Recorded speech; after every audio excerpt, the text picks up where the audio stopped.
Updating product costs and inventory policies one by one in Shopify is exhausting. Multiply that by hundreds of variants, and you've just lost your afternoon. FlexSync now lets you manage cost per item and inventory policy directly from Google Sheets with full two-way sync to Shopify. In the FlexSync app on your Shopify dashboard, just head to Export and Columns in Settings. Open the Configuration section and enable Cost per Item and Inventory Policy from the Available Columns panel. Hit Save and Sync.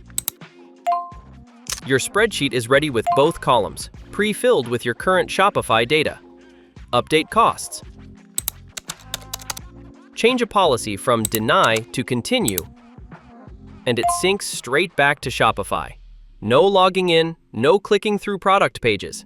Now, imagine a new supplier quote has just landed.